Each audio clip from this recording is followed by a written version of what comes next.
officially we are working from Open, but German-speaking community of Belgium, but only a few people, our hosts, are there because of the restrictions. We will open the opening by giving the floor to our host, Mr. Oliver Paasch, Minister President of the German-speaking community of Belgium. Mr. Paasch, the floor is yours. Vielen Dank, Martin.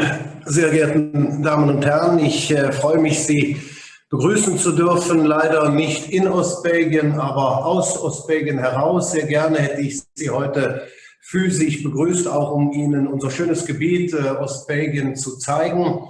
Leider ist das nicht möglich, aber wir erleben trotz allem, dass die Digitalisierung uns erlaubt, uns zu treffen. Man könnte ja fast schon sagen, die Digitalisierung baut heute Brücken zwischen Grenzregionen in Europa.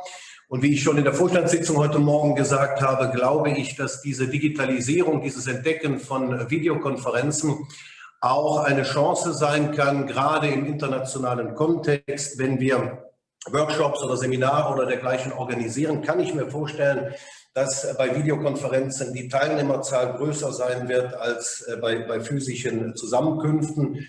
Eben hat Ann-Sophie ja darauf hingewiesen, dass man das im letzten Jahr auch schon so feststellen konnte. Ich möchte ganz zu Beginn meinem Nachfolger sozusagen, Karl-Heinz Lamberts, der auch mal mein Vorgänger war, gratulieren dazu, dass er die Wahl zum Präsidenten für sich gewinnen konnte. Das war eindeutiger als das, was wir bei anderen Präsidentenwahlen in diesen Stunden erleben. Das freut mich. Ich bedanke mich aber vor allem auch bei ihm dafür, dass er bereit war, diese Aufgabe zu übernehmen. Das zeigt sein großes Engagement in europäischen Angelegenheiten. So selbstverständlich ist das ja nicht. Und deswegen auch von meiner Seite nochmal vielen Dank, Karl-Heinz, dafür. Einige Worte vielleicht dann doch zu der Krise, die uns alle so intensiv beschäftigt. Covid-19 ist ja für das Königreich Belgien eine besonders schwierige Situation geworden. Sie haben sicherlich gesehen, wir sind das Land in der Europäischen Union mit den meisten Neuinfektionen. Wir haben mittlerweile eine Inzidenz erreicht von 1774 auf 14 Tage. Das ist europäischer Rekord. Und das schlägt sich auch in den Krankenhäusern nieder, die landesweit an die Belastungsgrenze mittlerweile gestoßen sind. Bei uns sind 70% aller Intensivstationen voll belegt. Und deswegen hat unser Königreich sehr drastische Maßnahmen beschlossen. Man kann auch sagen, es handelt sich um einen Lockdown, weil Geschäfte, Cafés, Restaurants und Ähnliches geschlossen sind. Wir haben es mit Ausgangssperren und dergleichen zu tun, aber auch ein Zeichen der Hoffnung hier aussprechen, weil diese Maßnahmen jetzt wieder dazu geführt haben, dass in Belgien der R-Wert unter 1 gesunken ist, also die Wellenbrecherfunktion funktioniert hat dieser Maßnahmen, also die Kurve flacht wieder ab. Und unsere Grenzregion hier aus Belgien, die deutschsprachige Gemeinschaft, wir sind tatsächlich, obwohl wir ein ländliches Gebiet sind, besonders stark getroffen. Unsere Inzidenz liegt noch über dem nationalen Durchschnitt bei jetzt 1900 und auch unsere Krankenhäuser hier sind an die Belastungsgrenze gestoßen.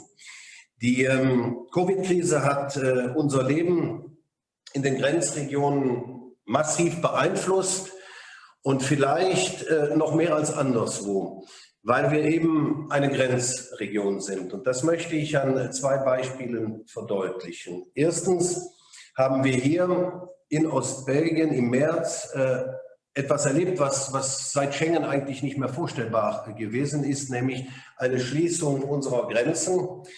Diese Grenzschließung ging seinerzeit einseitig vom Königreich Belgien aus. Ich habe das sehr bedauert und andere Staaten sind dann gefolgt.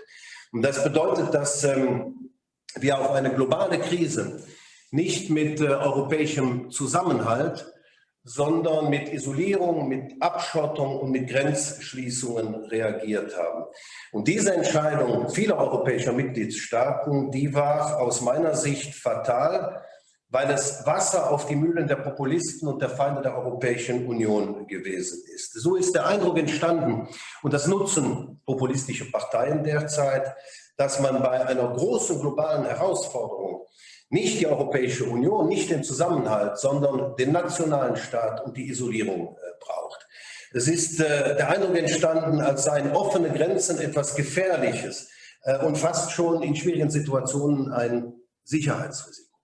Das ist eine in meinen Augen sehr beunruhigende Entwicklung. Vor allem, weil wir hier feststellen mussten, dass auch vergessen geglaubte Vorurteile den anderen Nationalitäten und Angehörigen anderer Staaten gegenüber wiederbelebt wurden. Ich bedauere diese Entwicklung sehr. Wir haben hier zum Beispiel erlebt, dass man eine virtuelle Jagd auf deutsche Nummernschilder organisiert hatte, dass man sich Sorge darüber machte, dass ein Deutscher die Staatsgrenze illegal übertreten hätte. Umgekehrt wissen wir aus der Aachener Region, dass man so mit belgischen Nummernschildern vorgegangen ist. Also diese Form von gegenseitiger Vorverurteilung, die haben wir ja eigentlich nicht mehr gekannt. Und ich sage auch, dass wir hier in unserer Grenzregion jedenfalls unter den Grenzschließungen sehr ernsthaft gelitten haben. Ich erinnere mich an wirklich, und ich übertreibe da nicht, dramatische Situationen.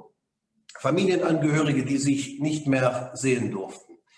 Menschen, die gewohnt waren, im Ausland eine Babynahrung für ihr Baby zu kaufen, das eine bestimmte Zusammensetzung hat und das es im eigenen Land nicht gab, kamen nicht mehr an die Babynahrung für ihr Kind. Das muss man sich mal vorstellen. Ich erinnere mich an einen ganz besonders dramatischen Fall an Muttertag. Wir durften aus Belgien heraus unsere Mütter im Ausland, und ich war da persönlich betroffen, weil meine Mutter in Deutschland lebt, nicht besuchen. Und in einem Fall ist mir dann auch berichtet worden, dass die Mutter, die man nicht hat besuchen konnte, sogar verstorben ist an Muttertag. Und dann hat man dem Sohn verweigert, am Tag danach seine Mutter, die ja schon gestorben war, überhaupt im Krankenhaus noch einmal zu sehen. Das sind wirklich unmenschliche Situationen. Ich weiß von Lebenspartnern, also nicht verheirateten Lebenspartnern, die sich über Wochen nicht haben besuchen dürfen. Wir kennen Fälle von Studenten, die nicht mehr in ihr Kort, sagt man hier, also in ihr Studentenzimmer kamen, um sich die Prüfungsunterlagen zu besorgen, die sie aber brauchten für die virtuell stattfindenden Prüfungen. Ich erinnere mich an jemanden, der eine Rentnerin, die ihre Bankkarte verloren hatte, die hatte ein Konto in Deutschland, wohnt aber hier in Belgien, die konnte ihre Bankkarte nicht mehr ersetzen, weil der Zugang zu Banken und überhaupt zu Behörden auf der anderen Seite der Grenze verwehrt war. Um nur einige Beispiele zu nennen. Wir hier in der deutschsprachigen Gemeinschaft, auch als gleichberechtigter Gliedstaat in Belgien, wir haben von Anfang an versucht, auf den Föderalstaat, auf unseren Bundesstaat einzuwirken. Erstens, um in dieser schwierigen Situation der Grenzschließungen die Liste der sogenannten triftigen Gründe, die einen Grenzübertritt erlaubten, zu erweitern. Und zweitens natürlich die Grenzen schnellstmöglich wieder zu öffnen. Damit waren wir am Ende, wie man heute weiß, auch erfolgreich.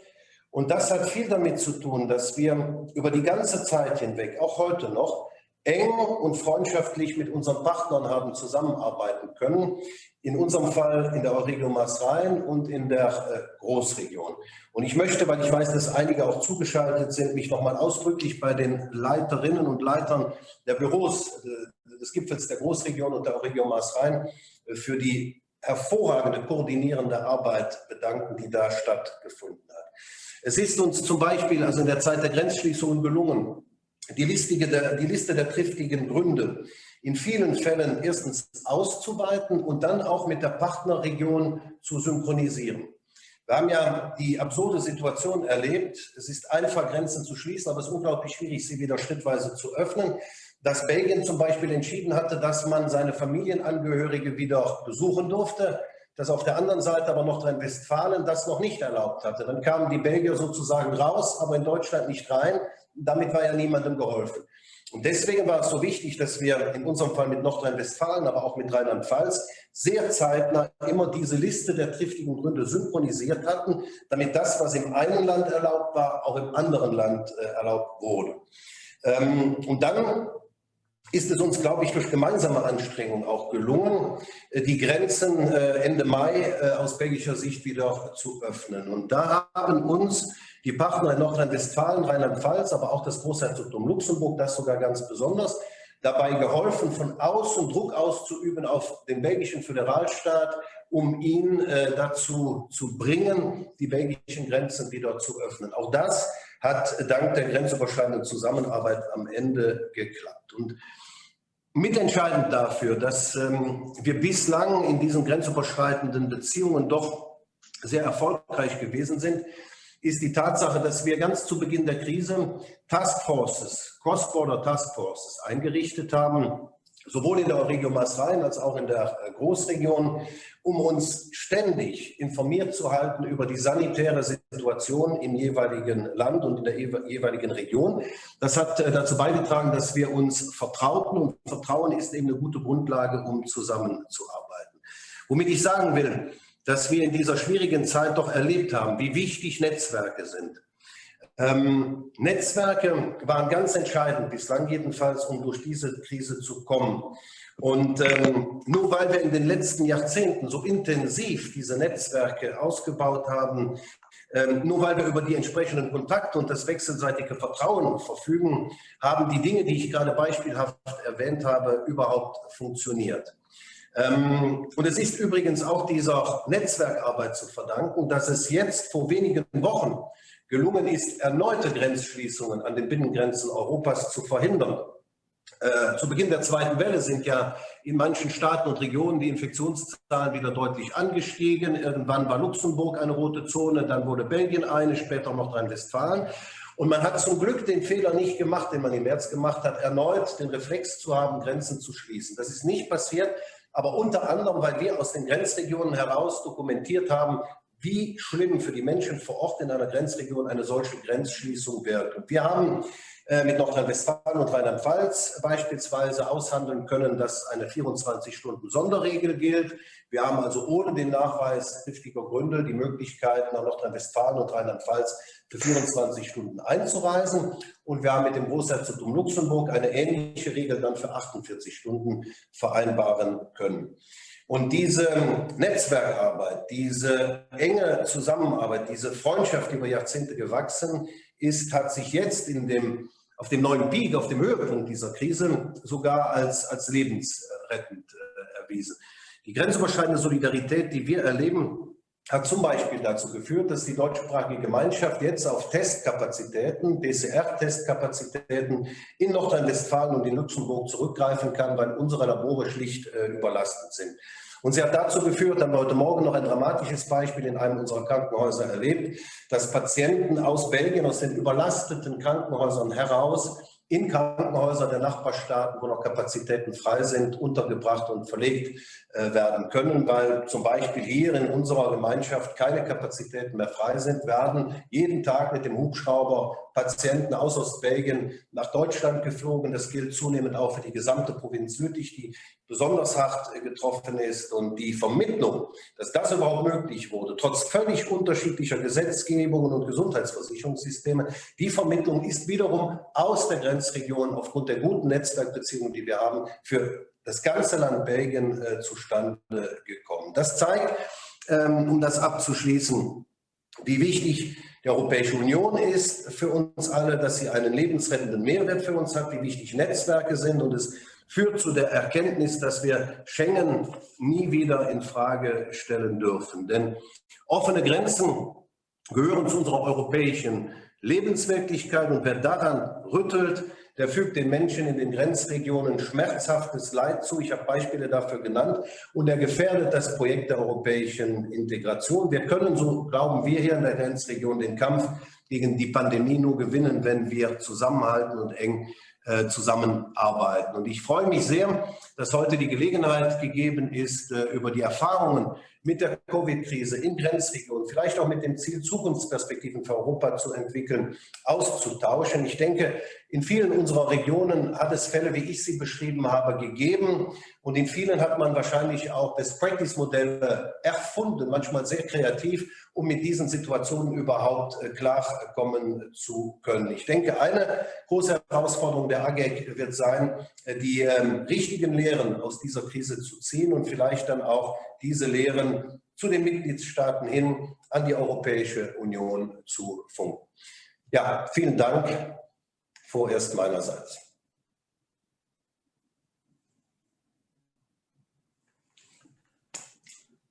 Thank you very much, Mr. President. Thank you very much, Oliver. It's really, really a pity because it seems we can do exactly all our works, but we won't have the chance to enjoy open and to have our social events, which are also very important to keep the moral of the group high and to have a really good feelings during these meetings.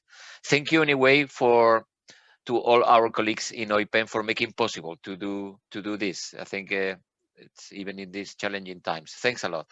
Well, we will pass the floor now to our old new president, Mr. Karl-Heinz Lamberts. The floor is yours. Ja, vielen Dank, lieber Martin. Also ob ich jetzt alt oder jung bin, das kann man verschiedenartig einschätzen. Auf jeden Fall bin ich aber mit 68 Jahren nicht mehr im Morgengrauen meiner politischen Tätigkeiten, sondern wohl eher zu Beginn der Abendröte. Sehr geehrter Ministerpräsident, lieber Oliver, recht herzlichen Dank für diese Willkommensgrüße und diesen Bericht aus der Realität hier vor Ort und auch vielen Dank für deine Glückwünsche. Auch ich bedauere es sehr, dass wir dieses Jahr nicht zum ersten Mal übrigens in der Geschichte der AGEC eine Mitgliederversammlung hier in Eupen in meiner Heimat organisieren können. Wir haben vor einigen Jahren ein Kloster hier restauriert, um diese Möglichkeit zu schaffen. Und jetzt steht das Kloster da und wir sind nicht drinnen. Das ist natürlich traurig, aber ich denke, das wird sich bei gegebenem Anlass nachholen lassen. Denn eines ist fest, das Kloster wird auf jeden Fall die Covid-Krise überleben.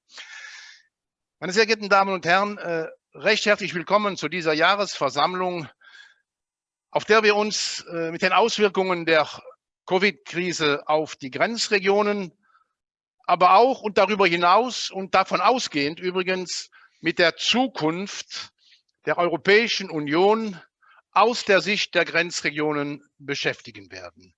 Ich hoffe, dass wir einen regen Austausch erleben werden, auch wenn wir uns nicht physisch gegenüber sitzen, und dass es uns gelingen wird, interessante Perspektiven für die zukünftige Arbeit zu entwickeln. Kolleginnen und Kollegen, Grenzen und grenzüberschreitende Zusammenarbeit sind von schicksalhafter Bedeutung für die Zukunft Europas. Die Geschichte unseres Kontinentes ist auch eine Geschichte von Grenzziehungen, Grenzverschiebungen. Das gilt gerade hier für unsere Heimat, die erst vor 100 Jahren von Deutschland nach Belgien verschoben wurde, und von Grenzüberwindungen. Der Abbau von Binnengrenzen, das Organisieren von Außengrenzen, das ist etwas, was ganz entscheidend ist für die Gestaltung der europäischen Zukunft. Und wenn wir etwas in die Vergangenheit blicken, können wir feststellen, dass wir Erfolge, allerdings nur begrenzte Erfolge, erzielen konnten. Schengen ist so ein Erfolg, der Wegfall der Binnengrenzen 1992 ein weiterer. Aber eines macht diese Krise auch schmerzhaft und brutal deutlich.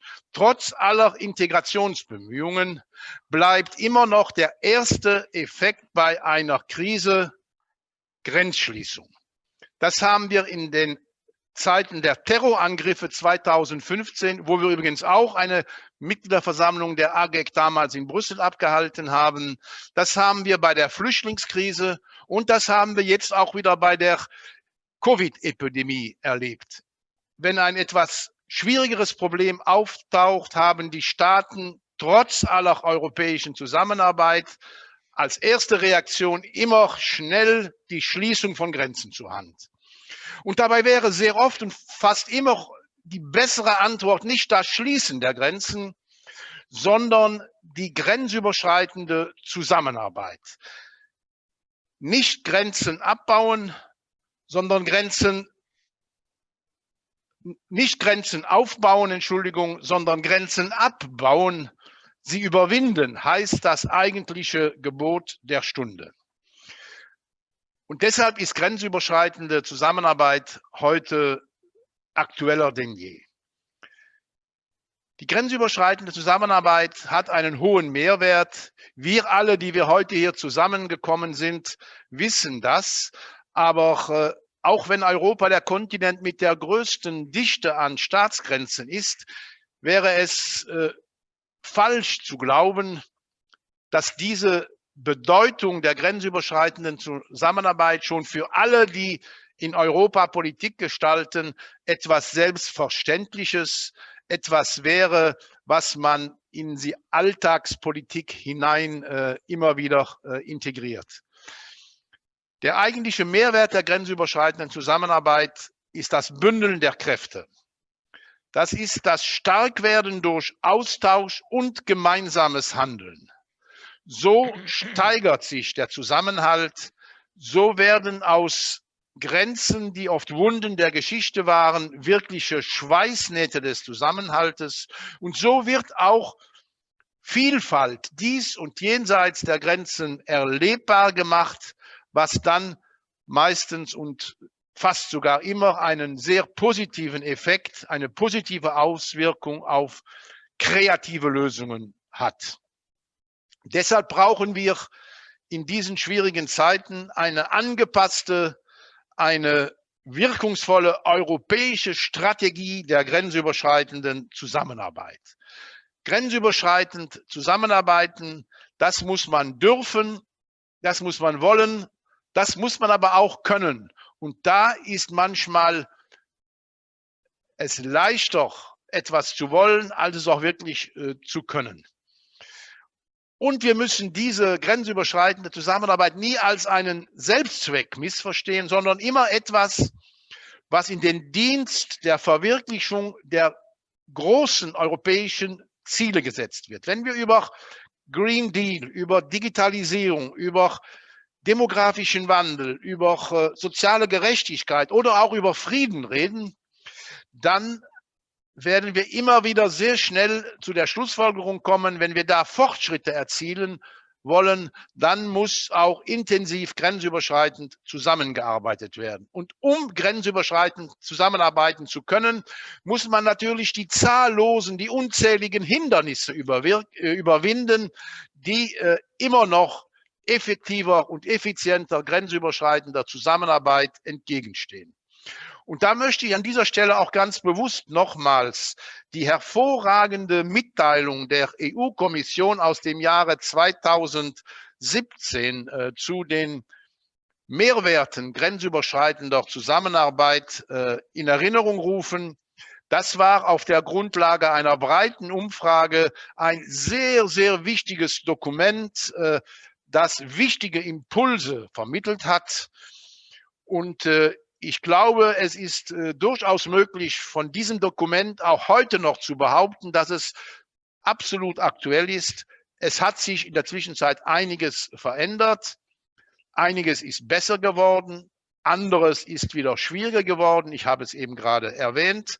Aber eines steht fest, die Initiativen, die damals aus dieser Mitteilung heraus entwickelt wurden, ob es jetzt das Projekt B-Solutions ist, ob es die Grenzbeobachtungsstellen sind, all das ist äußerst wichtig und ist gerade in diesen Zeiten, in denen wir jetzt leben, von ganz besonderer Bedeutung. Wir brauchen, wenn wir die grenzüberschreitende Zusammenarbeit festigen und ausbauen, weiterentwickeln wollen, interessante Instrumente. Instrumente, die uns Strukturen zur Verfügung stellen, wie etwa die EVTZs oder auch die Instrumente, die sich aus der Madrider Rahmenkonvention zur grenzüberschreitenden Zusammenarbeit von Gebietskörperschaften des Europarates ergeben. Wir brauchen aber auch dringend diesen Transborder-Mechanismus, der vor einigen Jahren sehr resolut von der luxemburgischen Präsidentschaft zu einem europäischen Thema gemacht worden ist, den die Kommission sehr interessant aufgegriffen hat im Vorfeld der Diskussionen über den MFF, der aber mittlerweile immer noch etwas im Europäischen Rat oder im Europäischen Ministerrat herumdümpelt, auch wenn es da Fortschritte gibt. Diesen Mechanismus, den brauchen wir. Das ist eine sehr pragmatische Lösung, aber eine, die sehr viel Zukunftspotenzial hat. Und wir müssen auch mehr als bisher noch, denke ich, die Grenzfolgeabschätzungen, diese besondere Form der Territorial Impact Assessments anwenden. Auch da hat die AGEG in der Vergangenheit schon Wesentliches geleistet. Ich erinnere mich noch, lieber Martin, an eine Konferenz in Budapest, wo wir das damals diskutiert hatten.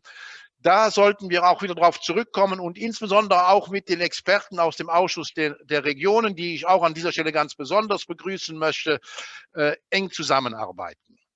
Zurzeit müssen wir uns dafür einsetzen, dass bei der Gestaltung der neuen Programmierungsphase der europäischen Programme beim MFF, bei React Europe, bei Next Generation EU, dass da die grenzüberschreitende Zusammenarbeit in ihrer vollen Bedeutung zum Zuge kommt und auch die nötigen Mittel erhält. Das ist natürlich zuallererst und unmittelbar ein Thema der Gestaltung der Interreg-Programme, aber wir sollten da ambitiöser sein. Ich denke, dass wir uns als Aufgabe setzen sollten, alle EU-Programme, alle Kapitel des europäischen Haushaltes danach abzuklopfen, wo wir auch außerhalb und über Interreg hinaus grenzüberschreitende Projekte andocken, einpflanzen können, denn überall ist Platz und auch Bedarf für grenzüberschreitende Zusammenarbeit. Und letztlich denke ich auch, dass wir noch intensiver als in der Vergangenheit, obwohl wir da Hervorragendes geleistet haben, unter anderem in Zusammenarbeit mit ESPON, dass wir noch mehr als in der Vergangenheit uns auch als Grenzregionen einschalten sollten in die Debatte über die Gestaltung von grenzüberschreitenden Entwicklungsstrategien oder Entwicklungsstrategien schlechthin. Prospektive Analysen sind da sehr wichtig, so wie sie bei ESPES gemacht werden auf der EU-Ebene. Und auch all das, was jetzt unter der Leipziger Agenda oder der Leipzig-Agenda noch zu diskutieren ist, hat auch sehr viele grenzüberschreitende Dimensionen, die wir unterstreichen sollten. Meine sehr geehrten Damen und Herren, liebe Teilnehmerinnen und Teilnehmer an dieser Jahreskonferenz, wir leben in schwierigen Zeiten, aber wir sollten uns nicht unterkriegen lassen. Wir müssen uns aufstellen, gut aufstellen, wir müssen die Ärmel hochkrempeln und wir müssen arbeiten. Wir müssen dafür sorgen, dass Europa auch weiterhin an den Grenzen erlebbar gemacht wird und seine Erfolge zeigen kann. Dieses Engagement ist ein ganz wichtiges. Es ist eine Variante dessen, was ich als ADR-Präsident immer sehr gerne die dritte Dimension des europäischen Gemeinwesens genannt habe, nämlich die Dimension der Verankerung vor Ort in den lokalen und regionalen Gebietskörperschaften. Grenzüberschreitende Zusammenarbeit spielt da eine ganz besonders wichtige Rolle. Ein sehr ambitiöses Unterfangen und dem sollten wir uns mit Engagement, mit Kraft und mit Überzeugung in den nächsten Jahren widmen. Dann können wir auch einen sehr interessanten Beitrag zur Konferenz über die Zukunft Europas leisten, von der man ja hoffen darf, denke ich zurzeit, dass sie sich endlich mal aus dem Gerangel im Bermuda-Dreieck zwischen Parlament, Ministerrat und Kommission befreien kann und sich endlich mal darauf einigen kann, wer den Laden denn leiten soll und endlich anfängt zu arbeiten, denn darauf kommt es an, wenn wir Europa näher an die Bürgerinnen und Bürger unseres Kontinentes heranbringen möchten. Vielen Dank.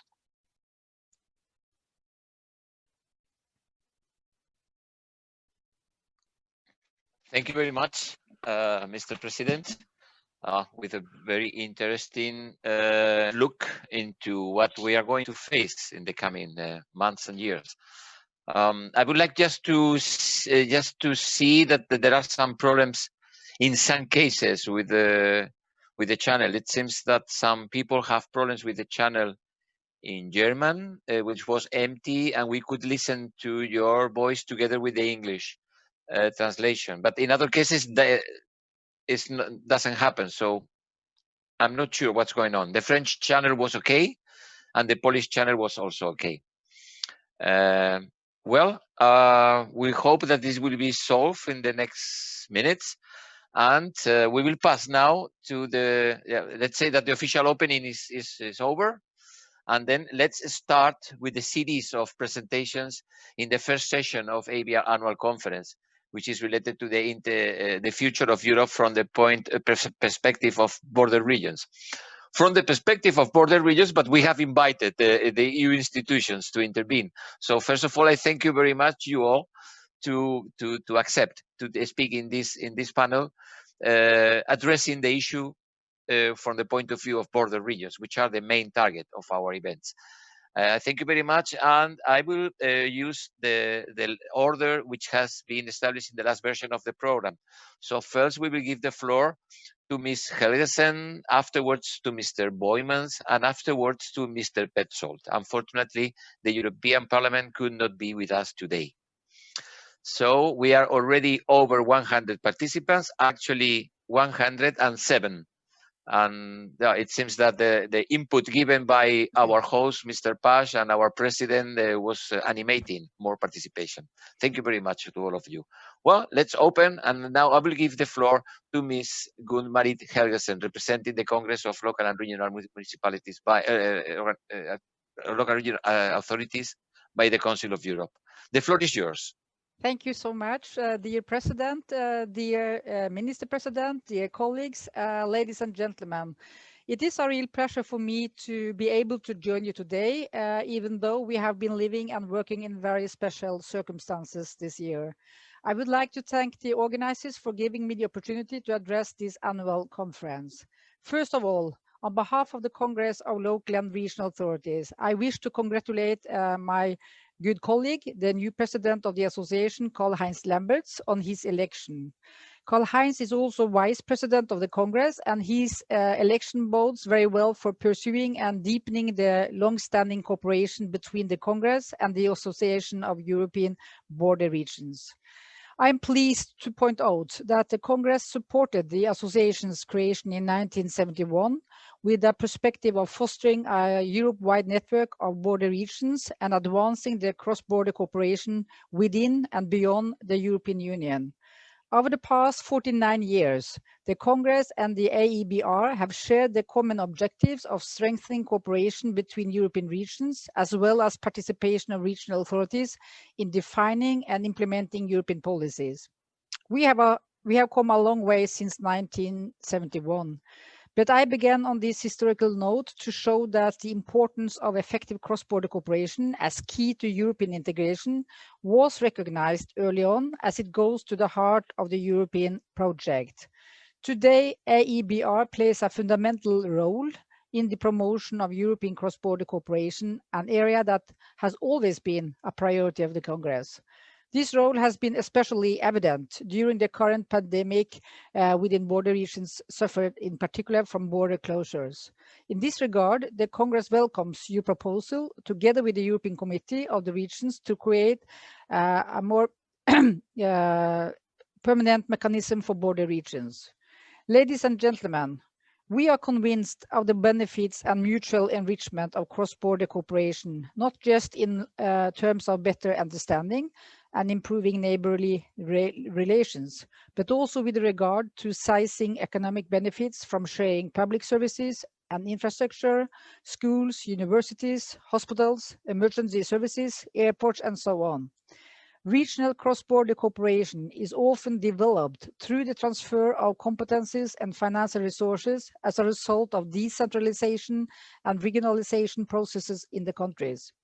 This leads to a better capacity of the authorities to deal with cross-border issues resulting from the growing cross-border socio-economic dynamics.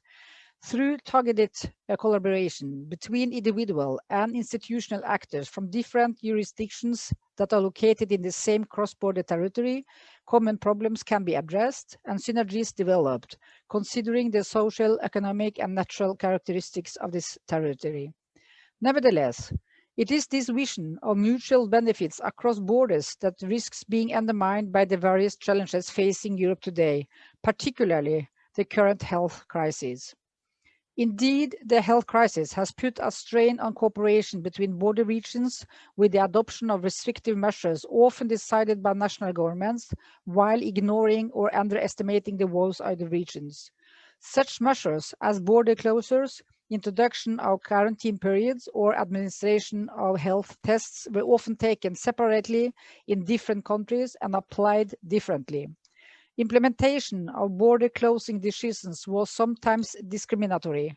For example, in some countries, citizens had to justify crossing the border in one direction, while crossing from the other side was allowed without permission. These different measures then had an impact on daily life and the different needs that were behind border crossing: employment, health, studies, family life, etc., by citizens living along the border. The crisis has prompted some governments to restrict the scope of actions of subnational authorities, considering that territorial pluralism cannot provide an effective response in times of crisis. Nevertheless, to respond to crisis, multi-level governance as well as cooperation and coordination between the different levels of government are crucial. The experience has shown that multi-level governance systems do not hinder responses to crisis situations. On the contrary, they increase the quality of decisions and allow greater flexibility in coping with emergencies, as they are better suited to provide solutions tailored to specific needs. The effectiveness of response depends indeed on the right balance and interaction between centralized and decentralized capacities that must be present within the system. The pandemic has revealed the need for a stronger system of multi-level governance in which every level, local and regional, is equipped with proper competencies, means, and resources to respond to the emergency. The subnational levels knows the needs of the territory. Fortunately, many regions have shown solidarity and cooperation with their counterpart in other territories, all the more so as the disruptive effect of the crisis have been particularly felt in cross-border regions. For example, there have been many patient transfers within the framework of pre-existing cooperation agreements between France, Grand Est, Germany, Rhineland-Palatinate, and Baden-Württemberg, Switzerland, and Luxembourg.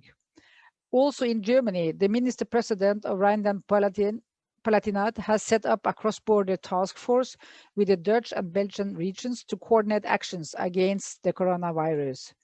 This solidarity between territories is important because it helps to ensure that European cities have equal access to public services. These examples make it clear that cross-border cooperation is more crucial than ever to meet common challenges in times of crisis and must be strengthened in the future Europe. The consequences of this crisis should make us reflect on the future of border regions in Europe. It is true that the pandemic has taken us by surprise and that central governments have had to implement emergency measures quickly. It is also true that the regions have not really been involved in the decision-making process. In the context of an interconnected Europe, this should not be the case. And this is why we must ensure that the voice of the border regions is heard in order to preserve all our achievements made over the decades of cooperation. In this regard, yesterday, the 4th of November 2020, the Ministers of Foreign Affairs of the 47 member states of the Council of Europe met to discuss how to respond effectively to health crisis in full respect of democracy, the rule of law, and human rights in the light of the COVID-19 pandemic. The Athens Declaration, adopted yesterday, is a step on the way of improving our responses to crisis situations, which will continue to happen.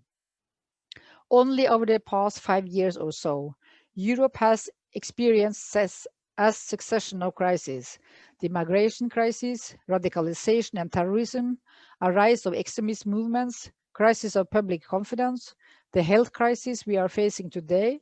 All these challenges have been pursuing the countries to restrict crossing their borders. However, to overcome crisis, we need more cooperation and coordination, not less, and national borders must not be seen as obstacles to such cooperation. We need more platforms to exchange experiences and give border regions their voice in this regard. We welcome the initiative to hold the first Borders Forum cross-border territories on the front line, organized on 9th to 10th November by the Transfrontier Operational Mission of France, in cooperation with the European Commission and the Europe Committees of the regions, as well as the proposal to create a European Cross-Border Citizens Alliance. Ladies and gentlemen, in the Congress, we are convinced that decentralized cross-border cooperation in general is a crucial factor for territorial development and territorial cohesion on our continent. The unification of Europe has opened excellent opportunities for establishing direct economic, social, and cultural links across borders, leading to more efficient management of communities, better services for citizens, and reduced disparities between territories. The very concept of the border has indeed changed, with its focus shifting from that of a barrier to a perception of an integrated transborder territory with much of unexploited potential. In United Europe, borders are mostly seen as scars of history. It is obvious that an uncoordinated border closure in a cross-border context damages the social and economic fabrics of the local territory. We are convinced that the future of border regions lies in building and strengthening such integrated transborder territories with shared services, infrastructures, cross-border investments, and people-to-people exchanges across borders.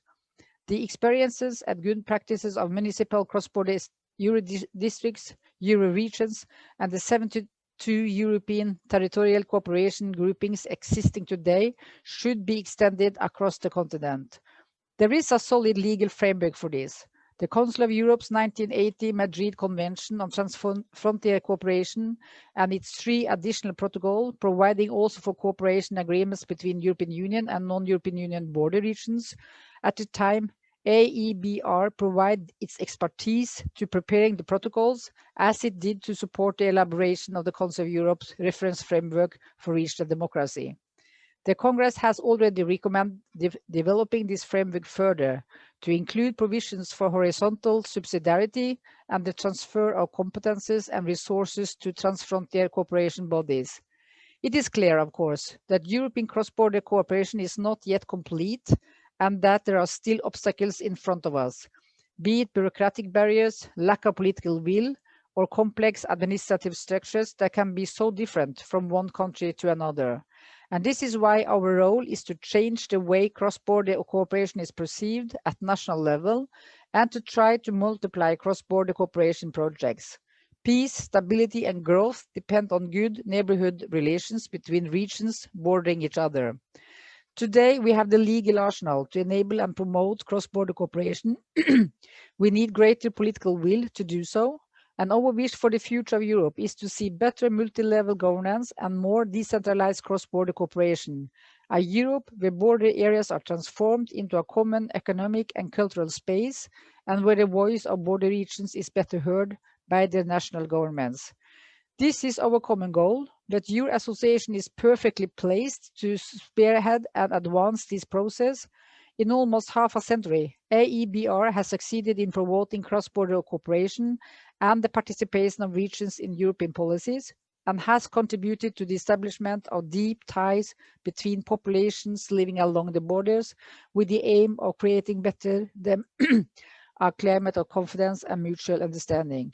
In the Congress, we have worked side by side with AEBR over the past 49 years to expand cross-border cooperation on the European continent. Today, we reaffirm our commitment to this partnership, and we look forward to your 50th anniversary next year. I really hope that we will be able to celebrate this important event together with you in person next year. Thank you so much. Thank you very much, Ms. Helgesen. I think your overview of the task, together with the tasks that were elaborated by our president before, means extraordinary challenge. But actually, this is why this organization is here for. So actually, our organizations were together more than 40 years ago, when nobody was talking about cooperation across borders. And well, should be even easier.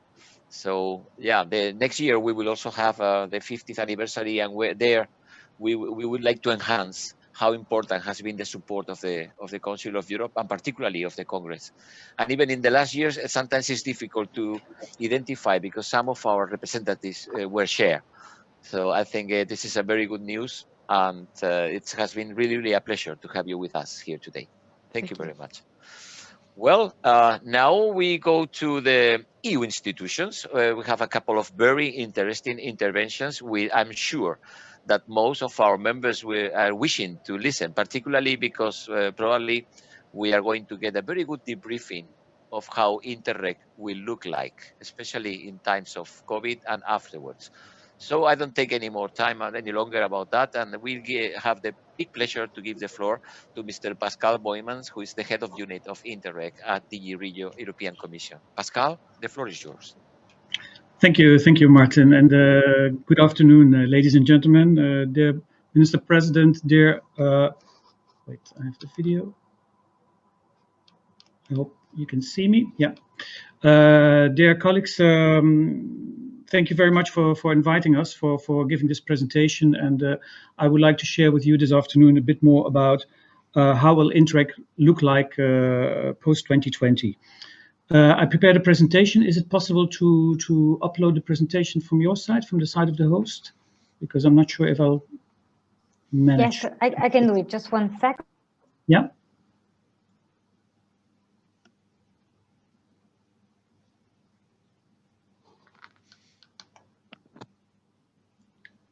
Yes.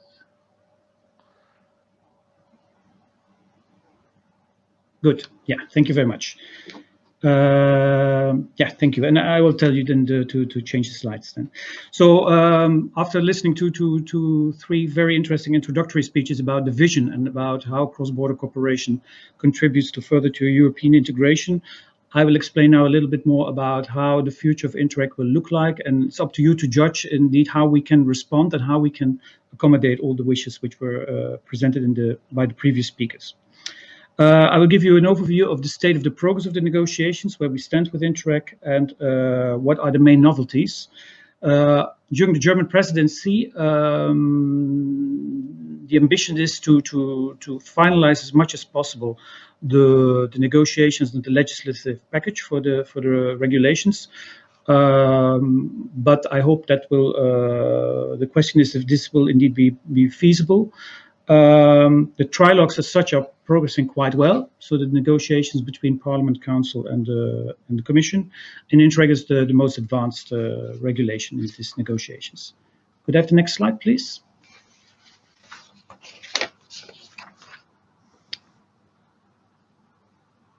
So first of all, going back to what are the ambitions of cohesion policy post-2020. First of all, our ambition is to have a clear, stronger strategic focus. All the funds, all the EU funds, including the structural funds, including Interreg, will have to contribute to the twin transition, to focus on a transition to a smart, a low-carbon economy. Secondly, we will have less policy objectives. We have at this moment 11 policy objectives, or thematic objectives. We will move to 5, and they should have a stronger link to the European semester, so really to address the specific needs of member states. Secondly, stronger concentration. The overall budget will be more limited, not only for the structural funds, but also for Interreg. So we need a stronger strategic focus to realize really impact on the ground. And therefore, it's important to have a stronger thematic concentration. And we will also focus on making the programs and projects more measurable, a stronger focus on impact and result orientation. Finally, also within the whole set of regulations, several simplifications have been introduced, and more flexibility has also been introduced to respond to unexpected crises, like, for example, the COVID crisis we're in right now. Some of the lessons learned from the COVID crisis have also been mainstreamed in the new regulation. Next slide. Yeah. So the 5 policy objectives. I will not go to this in detail. I hope this is probably well known to you. The 5 policy objectives which are planned under the new architecture are listed here: a smarter Europe, a green, low carbon Europe, a more connected Europe, a more social Europe, and a Europe closer to the citizens. And this is the menu from which each program supported by the structural funds, by cohesion policy, has to select from. This is the menu available to all programs. And then specifically for Interreg, there are 2 additional specific Interreg objectives included. One on better cooperation governance. I will come back to that later on. And the second one on a safer and more secure Europe. Thank you. Next slide. So what is the state of negotiations of Interreg? As I said already before, it's relatively well advanced. And most of the main articles have already been provisionally agreed. Could I have the next slide? So The budget which has been agreed during the European Summit this summer on the MFF is 7.95 billion euros, which is 2.4% of the share in the total share of the structural funds. This is slightly lower than what it is at this moment, and also what has been proposed by the Commission. Here you see the 4 strands. This is the architecture as it stands right now, and which will be agreed. And this is slightly different from what the Commission had proposed. Originally, there were 5 strands. There was the component 5, which was dealing with the interregional innovation investments. And this has been taken out of the Interreg architecture and will be part of the ERDF regulation. Half of the budget will stay of that component 5 will stay with Interreg. For strand A, you see that's by far the largest strand, 72%. The biggest change here compared to the original Commission proposal, that it covers now both land borders and maritime borders. The original proposal of the Commission was to put maritime borders on the strand B, but this has not been accepted, so it will stay on the strand A. On the strand C, originally there were 2 initiatives proposed, but we are back to the current 4 initiatives, programs which we have: ESPON, Interact, URBACT, and Interreg Europe. So these 4 will continue as they are in this program period. What is also important with the adoption of the budget, also the methodology for the calculation, how much each member state is going to receive under Interreg, under the different strands, was also adopted. This was a topic which where we had a lot of debate with our stakeholders, but at the end of the day, it was adopted as originally proposed by the Commission. This, of course, is still all what has been agreed by the Council last summer, but still we need the agreement of the European Parliament, and so discussions are still ongoing on this. But this is as it stands right now. Next slide, please. And on the contents, what are the most important changes compared to the Commission proposal? The co-financing rate went up from 70% proposed by the Commission to 80%. The financial management, we're back to N+3 instead of N+2, so which gives a bit more flexibility and for the absorption of the funds and a bit more leeway. Thematic concentration is an important element, still a very important element also now for the negotiations on the new programs. The regulation says that at least 60% of the budget of a program should go to 3 policy objectives, of which policy objective 2, a greener and low carbon economy, and policy objective 4, a more social Europe, are compulsory for all internal land border programs. And for all the other Interreg programs, only policy objective 2, green low carbon economy, is compulsory. And this, of course, reflects very much the importance the Commission attaches to this twin transition. And then also on the 2 Interreg specific objectives I shortly already mentioned, the compromise proposal says now that they may be planned, may be programs, so they're not obligatory.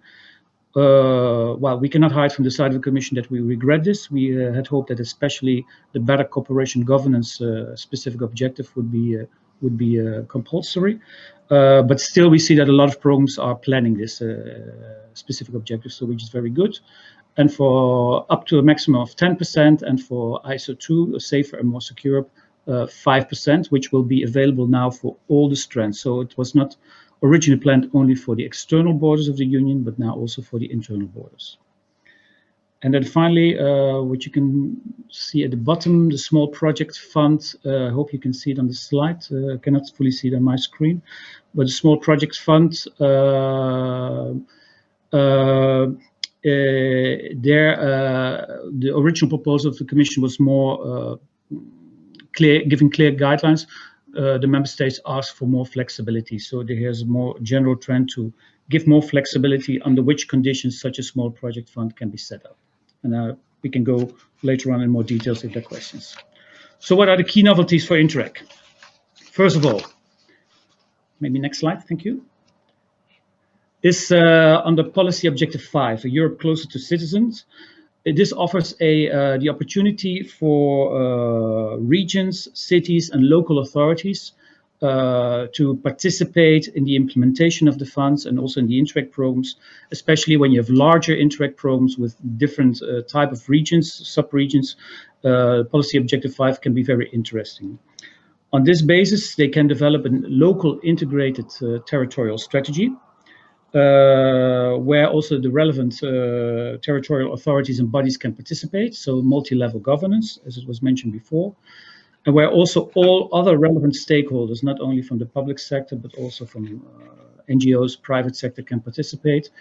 And it will give the possibility to those local authorities and stakeholders to implement their own local territorial strategy. This has to be delivered via either by a integrated territorial instrument or a community local led development, CLLD, or another tool. So there has to be a kind of a legal tool which makes the possibility to deliver this local territorial strategy. So this is very interesting also for Interreg programs, especially larger Interreg programs, to develop their own strategies for sub-regions. The specific objective on better cooperation governance, I already mentioned this. This is a new element in the regulation, and this is actually an outcome of the cross-border review, which took place in 2015, leading to the communication in 2017, which was already mentioned by President Lamberts, where if we want to exploit fully the potential of border regions, it's not only necessary to invest in important and concrete projects, but also work on the governance, on the cross-border governance in those regions. Improving governance is of key importance for the European Union, and also is at the heart of cooperation. So if we really want to exploit better the potential of border regions, it's important also to invest in this better governance. And here you see the list of 6 actions which I mentioned in the regulation. Again, a menu from which programs can choose how to program this better cooperation governance. Next slide, please. And one important element on the better governance is the reduction of cross-border obstacles. And this is for us really a key priority. On the basis of macroeconomic analysis, which we also carried out as a part of this cross-border review in 2015, if only 20% of those obstacles would be removed, it could lead to an increase of 2% of the GDP in border regions, and an assessment even to 1 million additional jobs. Again, reducing the cross-border obstacles really can lead to a much better exploitation of the potential of border regions. Again, the cross-border review I mentioned here and the communication from 2017, which identifies 10 actions on which to focus. Some of them are more sectoral, others are more horizontal. And just to mention 2 of those elements. Well, first of all, Mr. Lamberts already mentioned it, our flagship project, the B Solutions, which is actually managed by the AEBR, where very concrete solutions are found for very topical cross-border obstacles. So it's not so much about changing regulation, but really looking per bottleneck, what could be concrete solutions. And for the moment, we have 43 cases identified, and they received legal advice, and they are put together in this compendium, which is available also on the website of DG Regio, in which these 43 cases are being described. So here we speak, for example, about better cooperation for cross-border emergency medical services, or how we can improve further and coordinate better public cross-border transport services. These are just 2 examples of those B solutions. So it's very much hands-on, and it's very inspiring to read them to see how they can contribute. Another important part of the action plan is the regulation which we have proposed for the European cross-border mechanism. It's part of the package of the structural funds we proposed in 2018, where we offer a legal governance tool for identifying and assessing solutions for cross-border obstacles. Again, it's not so much about changing national legislations, that would be too ambitious. It's again very much looking for concrete solutions for very specific problems in border regions. And the B solutions can feed as a kind of inspiration. So the B solutions is more the practical tool. ECBM is the legal governance tool available. This is also currently under discussion in Council and Parliament.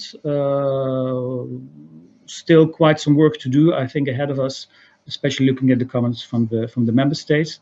But we still believe it would be a very important element also in helping to solve cross-border obstacles. Next slide. Partnership. Well, here I can be relatively short. Partnership is a cornerstone of cohesion policy, and therefore also of Interreg programs, and it will stay, and it will become even more important for the future.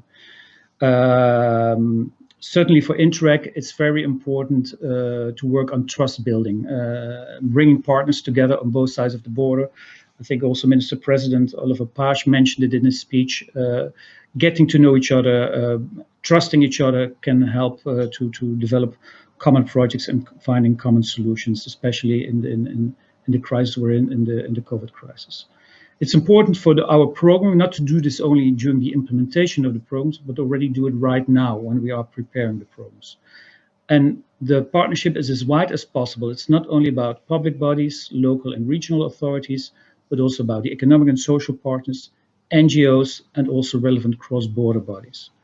And for example, during our 30-year celebration we had 2 weeks ago, we also invited a group of young people who have published a youth manifesto on how they can contribute to Interreg. So also this is an important target group we would like to see involved also in the program and the implementation of Interreg programs.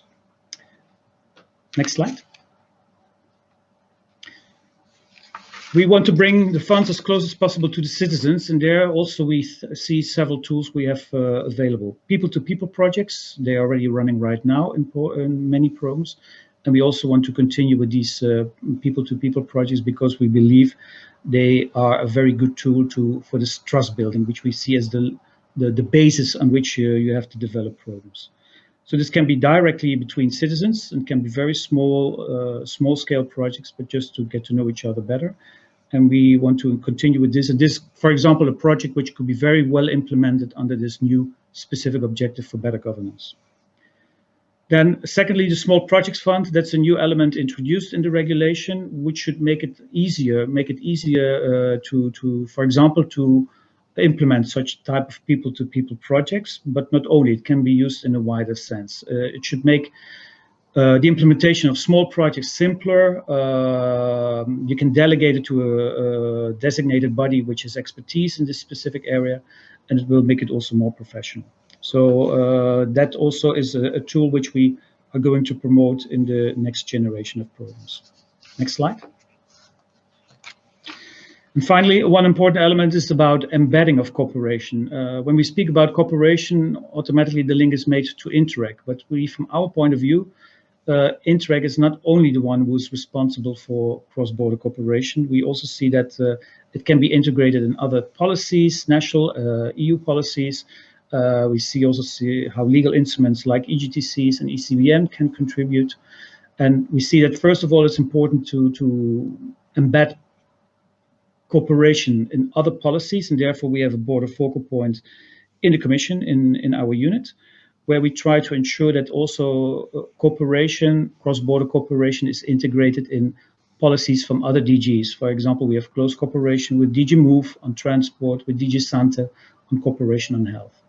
And secondly, also when we look at funding, again, the Interreg programs are not the only tool for cross-border cooperation. We also see how the mainstream programs should contribute can contribute further to cross-border cooperation. So it's not only the financial tool of Interreg which is available. A very good example is we published a study 2 years ago on cross-border missing railway links. The study was also widely debated and discussed, and we see now that some of the Interreg programs, the study identified a few potential projects, about 30-40 projects, which would have potential to be feasible in the future. What we see now that in some Interreg programs, follow-up studies are taken for cost-benefit analysis, environmental impact assessments for this type of investments. And once they prove to be viable, then they could be potentially financed under the mainstream programs in the future. So my last slide, and on the conclusions. Well, first of all, we believe that cooperation in the next program period takes a new dimension. As I already said in the last slide, cooperation is not only the responsibility of Interreg, it's much, much wider, and we should also promote cooperation in other policies and also in other financial instruments.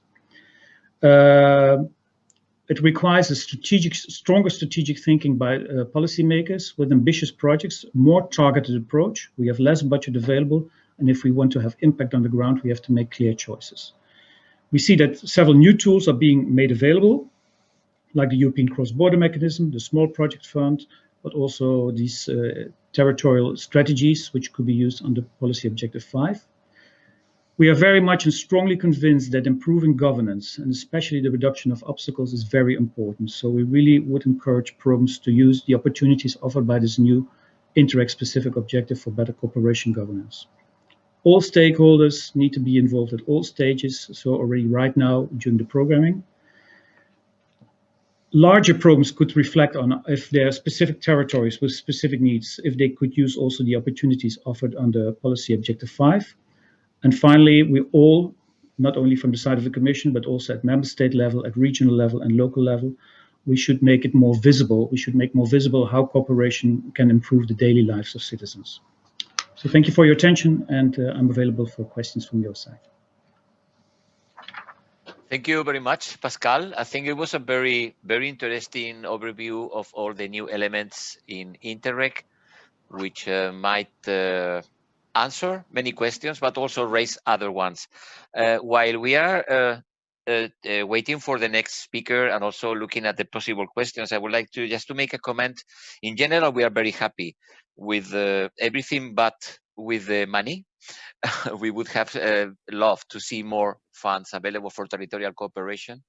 We're still waiting what's going on with the recovery fund. If finally territorial cooperation is involved in the REACT-EU, and how member states will make the allocations. This is perhaps is part of our work and our members to address their national authorities. But there is also one point which is open since many years, which is the small project funds, and there are already some questions about that, which is about how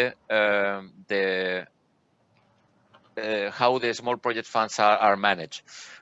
I know that there are many questions from some of our members who have to manage these small project funds regarding the administration. There is a limit of 20% for administration, and we understand that money coming from the taxpayers, when we are addressing people-to-people projects, it's very hard to explain that we are going to use more than 20% for the administration.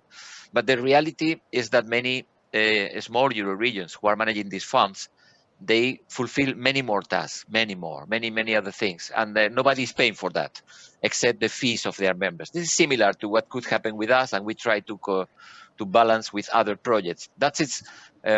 We think that this is the way.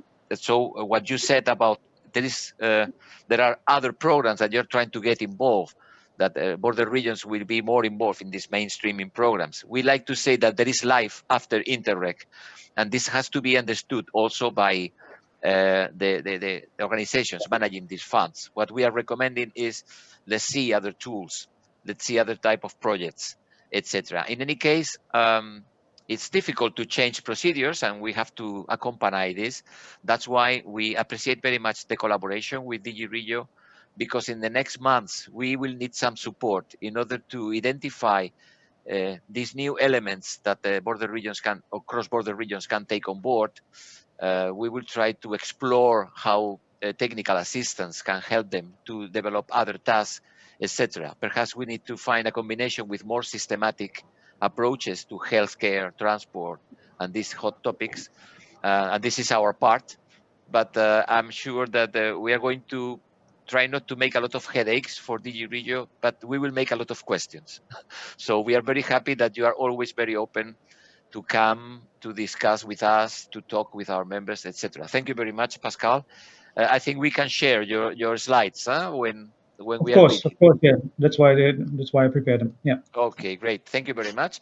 Well, and now we will know more about another big player, which is the Committee of the Regions, who is announcing high times for cross-border cooperation. So I will not take any longer to pass the floor to Mr. Wolfgang Petzold from the Committee of the Regions. Wolfgang, the floor is yours. Thanks, Martin. Thanks, everybody, and welcome to the Committee of the Regions, to the world of the Committee of the Regions, which you rightly said is a big player. Maybe not the biggest one in town. First of all, yeah, again, thanks for the invitation. Thanks also for the opportunity to share with you some thoughts and insights on something a bit different to what we just heard, though I used map here of cross-border regions. I'm not sure whether it's the latest version, but in fact, I will focus on the Iron Triangle or the Bermuda Triangle that Karl-Heinz Lamberts announced early on. So I will try to share with you some insight on what's coming up as regards the conference on the future of Europe. I also do this because I think that crucially as funding might be, the conference will definitely pave the way towards something that will change the union. It was announced, as you know, as part of the big program that the Commission President Ursula von der Leyen has opened up her 5 years priorities with, and it has of course suffered like everything else from the pandemic. So I hope that my talk gives you some ideas on what border regions can bring to the table. And again, I would underline that in my view, and in the ideal world, I think this conference will lead to a convention and possibly a change of the EU treaties before the end of the decade if everything goes well. And of course, this is insofar strategic and goes beyond beyond the scope of, let's say, other files that are on the table. The files that are on the table, just as a reminder, are quite complex for the next years. So what I tried here is to put together the biggest institutional and policy changes that might occur. I come back to some of them later on. And as I said, I think the conference, if it ends in 2020, will open up most likely for a convention on treaty change. That's at least what the Parliament and I think the bigger parts of the Commission are hoping for. As everybody knows, maybe the Council is a bit more lukewarm on this in its majority, and there have been some forces in the Council, as usual, which support this objective of a treaty change because of deadlocks that are everywhere, not at least in health policy. And of course, this is the conference, as I already mentioned, will be quite dominated and is already quite dominated by the COVID-19 pandemic and its impact. Now, I hope I can move this forward. So what do we know about the conference? First of all, we know that it will have to happen most likely in a reduced timeline. The end point is defined by the presidency or the elections for the new French president in spring, probably around March, April 2020. It was initially planned to last 2 years. And as you can see from this timeline here, the first half year was supposed to start on the 9th of May this year, is already lost. And then there has been a hiccup mentioned also by Karl-Heinz Lamberts earlier on between the three institutions who are driving the process, so namely the Parliament, the Council and the European Commission, about the presidency of this conference. The Parliament tipped one of its members, Guy Verhofstadt, and other institutions have come forward with other names. What I'm hearing, I'm not right in the middle of this process as a person, is that maybe a compromise could be to have two presidents in the end, maybe one with more profile of the former prime minister, maybe another one who has more a parliamentarian career, or a mixture of both. Hopefully also a man and a woman, and most likely, of course, with different political colors on. So you see, the process has been reduced. It all hangs in the air because the three institutions need to agree upon a joint declaration that is a little bit of uncharted territory as regards the legal provisions for that. The current German presidency still thinks that it can launch during its presidency, meaning that would be November or December. Most likely it will be an online launch. Most likely it will just be a kickoff, and then the Portuguese, Slovenian and French presidencies have to take over from there. And I come to more details in a minute on this. I think that we will see something like a document at the end, a document that will include recommendations. There are some issues that are closer to the heart of the Parliament, among which the idea and the legislative foundations for transnational lists for the next elections and others. And of course, health, the issue of the pandemic and how to strengthen the union's capacities and possibilities in health policy have come to the foreground now. This graph is taken from a publication of the European Federalists from earlier this year, and it summarizes quite well the position of the Parliament, because the Parliament has been most precise on how the conference on the future of Europe should operate, what kind of institutions it should include, and which kind of topics also should be addressed. If you see the blue quadrangle on the left side, this would be the plenary, and on the right side you have something to which we will come back. The Parliament calls these citizens agoras, meaning citizens' assemblies as they exist now in many regions, not at least and the role model for the world now in the Ostbelgian community, in the German-speaking community, and in other regions as well. I come back to this later. And then you have in green a youth agora, which the Parliament also wanted to have. Now, if you go back to blue, you will have an assembly or conference plenary of possibly around close to 300 members. The Parliament, no surprise here, puts his members in the first rank. This includes all the chairs and a good political mixture of members from all the commissions, from all the Parliament 22, I think for the time being, commissions. And you easily arrive also with a certain geographical spread at a 135. Now, the national parliaments, that is the third rank here, have been raised their voice about this, because they want an equal footing with the European Parliament at least. And this is something which finally will probably see the light of day. The Committee of the Regions and the Economic and Social Committee in this proposal of the Parliament have been proposed 4 members each. Committee has come back with a resolution on this and said we need 8. We'll see how this will turn out. And that's basically it.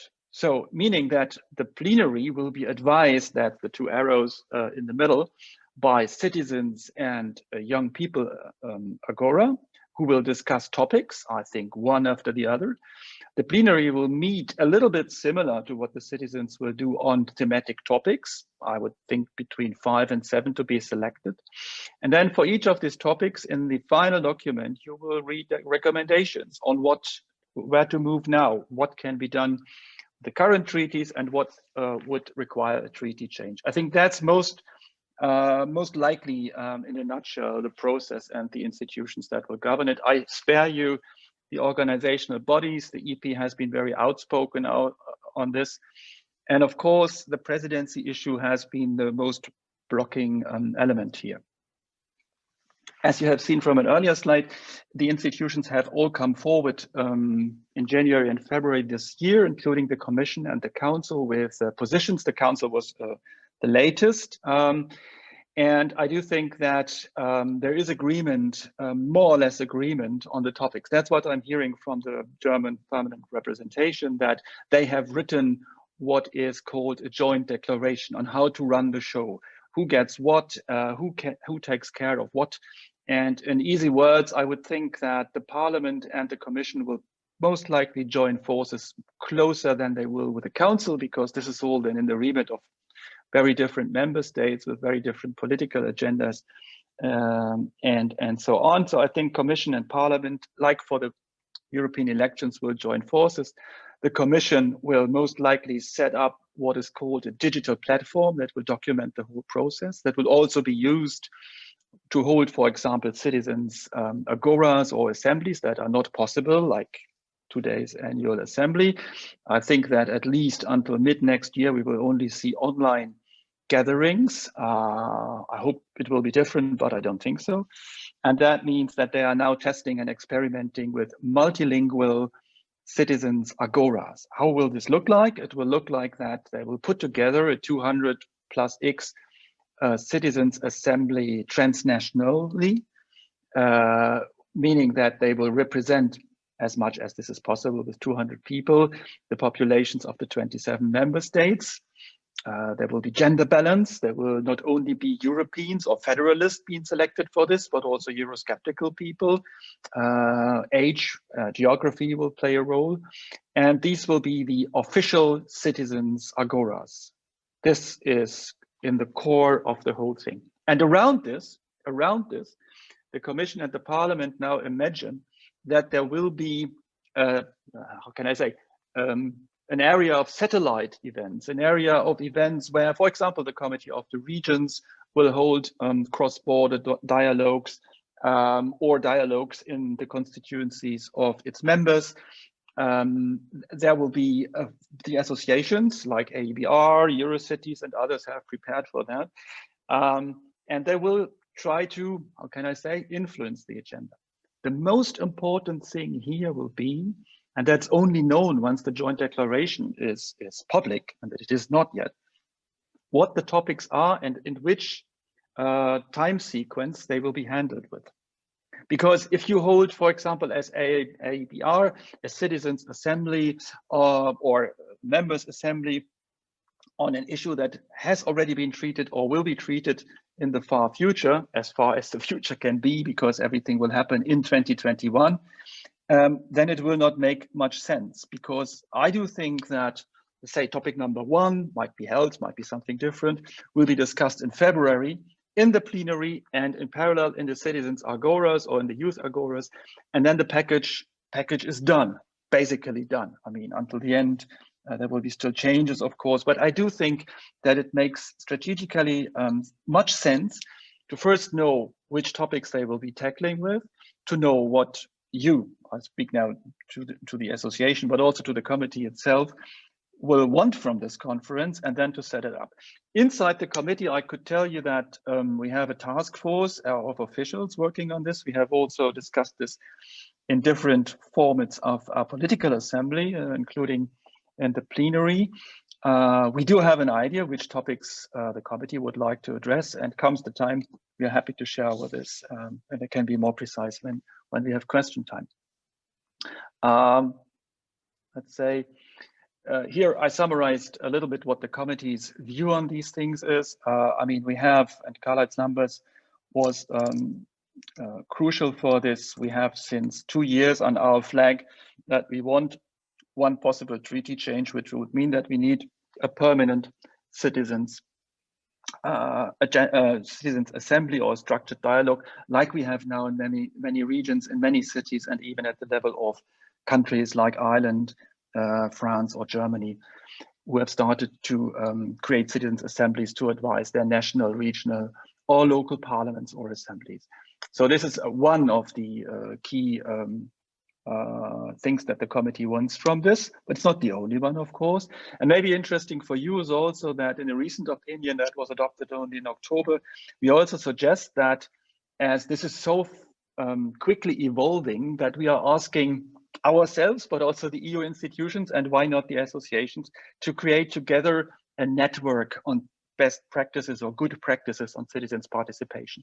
Because what happens in Belgium is happening in different circumstances, triggered by different events in different ways. And I think it's very, very important that this is exchanged. The OECD does have such a platform already. They just had a couple of weeks, a quite important publication on this. They have a team working on this, but in the European Union, this is lacking. We have some research projects.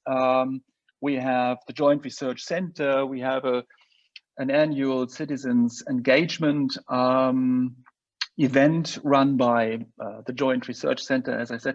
So different things are existing, but it's not put together in one place. And I think it would be good to launch a process by which politicians, but also practitioners, can come together and discuss what works and what doesn't.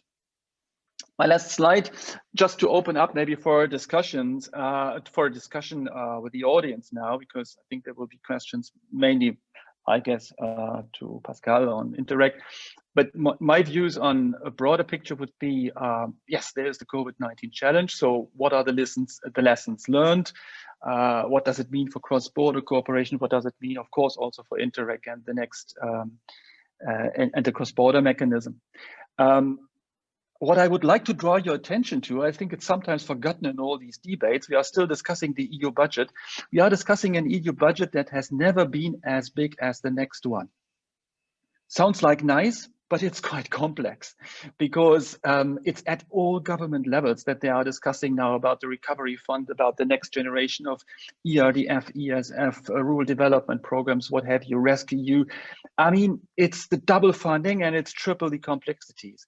And if you are a person, which I was for 10 years before I went to Brussels, and work in a regional administration, you have the same number of staff now and 3 or 2 times at least the amount of EU funds that you need to manage, with sometimes different legal bases that are not yet decided. And this all comes with high pressure as soon as 21 will start. So please, raise your voice and make clear that this needs a good coordination in border regions, at the level of member states, at the level of regions. This does not come for free. It is really, really much more complex than it has been. And of course, COVID plays a crucial role here. Okay, then old and new tools. No need to preach about EGTC here and the cross-border mechanisms. And then we have, of course, and it was mentioned by Karl-Heinz and also by Pascal, we have some new narratives, if you want, or new territorial concepts like the territorial agenda, the Leipzig agenda that will be adopted still in December. We have the Green Deal, where things are still a bit flux. We have the digital agenda, even more flux, I would guess. And then we have something that is now called the European Cross-Border Citizens Alliance, about which, frankly, I don't know much, but I like, of course, the idea. Thank you for listening. Happy to answer any questions. Thank you. Thank you very much, Wolfgang. I think it was a perfect complementation of the different speeches when you are addressing the conference of the future of Europe. Actually, already last January, when we knew about that, we started to work before COVID, of course, because we thought it was a perfect opportunity for border regions. We always say 1/3 of European population, blah, blah, blah, but the relevance and the influence is much less than this. So the conference was a perfect opportunity. Actually, we organized a workshop during the European Week of Regions and Cities on this topic in order to get prepared. On the other hand, exactly, we were working internally with the MOT, Mission Opérationnelle Transfrontalière, and with Chesky to launch this European Cross-Border Citizens Alliance. We were preparing it during the time of the Cohesion Alliance, but we didn't want it to interfere because the Cohesion Alliance had the line to keep cohesion, etc.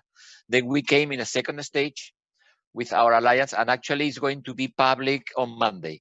So you are well on time, no problem.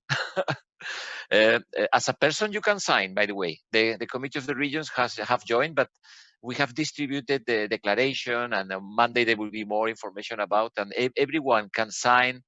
We would like to achieve a level like the Cohesion Alliance with thousands of signatures all over. And then we want to go to the conference on the future of Europe as the alliance showing. I don't care if it is AEBR or MOT or Chesky, I don't really care. What we want is that our voice is heard, I think, in the sense of what you were explaining. It rings me a lot of bells when you say about satellite events. I have already 2-3 events in my head that we could develop. And of course, I know that the Committee of the Regions particularly is going to be a perfect platform. We are working daily with Slaven Klobukar and, well, you know. So really, really very interesting and very, encouraging, let's say, what is happening. It's hard times. Everything's going to be very difficult, but we see there is an opportunity for border regions and cross-border cooperation to move forward. Because in the bottom of our heart, we think that better cross-border cooperation will mean a consolidation of the European project. So, and for us, it's not only propaganda. We really believe on that. Okay, thank you very much. There are, I would like to summarize some comments and questions which we have found in the chat. There are not so many, but many were around the small project funds. I will start anyway. The first one was Manuel Frisek here. He was asking how the interconnections between the Green Deal and Interreg are. And Dirk Peters was answering via thematic concentration, mostly the linked to the Green Deal is the PO2. There were also several questions on the small project funds, if we can cover one topic or several topics, if more general or less general. And then Pascal, Nathalie, and even Dirk were also answering. You can see the chat. Dirk was highlighting something very important, which we haven't insisted that much. That is, now all the cross-border cooperation programs are in one umbrella, and they will have to more or less will use the similar regulations, even if there are some particularities, of course. But we are very happy of that, because there was a feeling that EPA CBC or ENI CBC were a little bit out of the general round. Now we are together. There are some considerations about maritime programs. We are happy that we see them now together with the rest, even if the difference was more procedural. I think it's not that bad. Anyway, there are many things to discuss on this. In any case, I would like to ask any of the participants who made questions, perhaps Rudiger, perhaps Manuel or Maria Luisa Esposito from Adriatic Union Euroregion, if they want to make a comment on their questions by taking the floor. We have some time, and perhaps you want to, so just give me a sign through the chat or raise your hand, and then we can give you the floor. Otherwise, as I don't see, people are shy, you know. I don't see any hand raised. I will give the floor to the speakers if they want to comment on what the others have said. This is open, of course, to Oliver Paasch, to Karl-Heinz Lamberts, to Gunn, Helgesen, to Pascal, of course, and to Wolfgang. Yeah, Rudiger says that he's on a blind and deaf computer, so he can only write. He was very worried about the different topics that can be covered. I think I see Manuel show up. I don't know if you want to insist on your questions. Yes? Okay, Manuel. Then let's give the floor to Manuel Frisek. Yes, welcome to everybody. To my question concerning the Green Deal, it's the question if there's a lot of funds in the budget for the Green Deal, and if there is any opportunity to use these funds for Interreg projects, and therefore have more European funds concerning Interreg 6.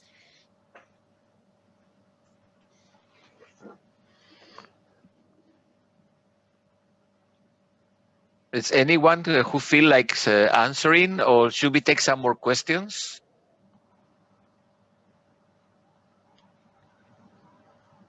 Martin, maybe I can answer that question, but Pascal here. The question from Manuel, in a way, well, Dirk already replied it. So via the thematic concentration, which will become obligatory for the Interreg programs. So take any Interreg program for the future. It will have to concentrate 60% of its funds on 3 policy objectives, of which PO2, green low carbon economy, will be obligatory. We see already that now it's in this policy objective 2 is probably the most important policy objective in the current programs, but we really want to formalize this even more, that this should be the predominant policy objective coming back in each Interreg program. And this is something not only for the Interreg programs, but this is clearly the line to take for all the structural fund programs. And all financial instruments, including the structural funds and Interreg, will have to contribute to this green low carbon economy. And this is how it has been translated for the Interreg programs. So I hope that answers your question, Manuel. Yeah, it looks like. Good. Thank you very much, Pascal. I don't know if anyone, any other speaker would like to comment on this. Otherwise, I will insist, there are several questions on the small project funds. As I said, Rudiger Hupsch from LB between Germany and the Czech Republic. He was asking if one small project fund can cover topics from different political objectives, or do we need several small project funds embedded in each of the objectives? Then Pascal was also answering. Natalie is even adding some information, and I wonder if this has been clarified enough for Rudiger. He cannot speak, but please give me a sign on the chat if you want to any of the speakers to be more specific. There is one hand, I think it's Egrensis, so perhaps Cinzia can help me to give the floor.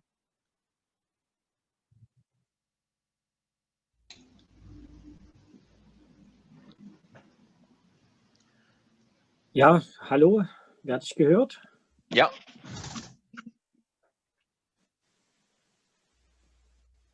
Ja, Steffen Schönecke, auch aus der sächsisch-deutsch-tschechischen Grenzregion. Ich habe die Frage, bei uns ist es so, auch seit vielen Jahren, dass wir diese kleinen Projekte und People-to-People-Projekte zusammenfassen in einem Fonds, der quasi Teil des Interreg-Programms ist. Und in Ihrer Folie war zu sehen, dass vor allem dort mehr Flexibilität eingeräumt werden soll.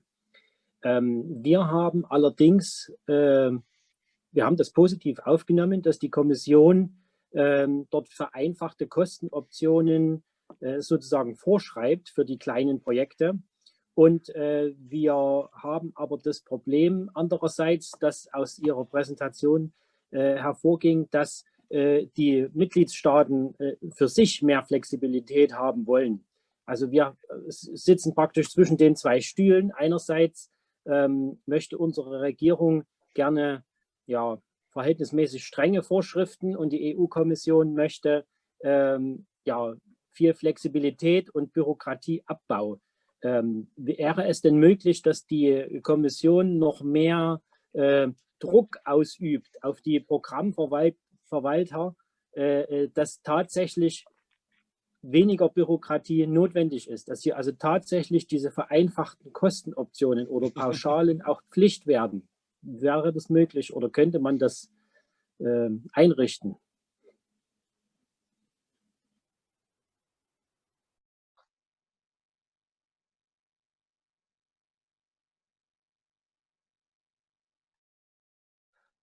Thank you very much, Stefan. I think it's an interesting question. I'm not sure if the Commission can answer because it's a delicate issue, but it's clearly when we are talking about flexibility, those who are managing and who are the interfaces, they have to be able to develop this flexibility.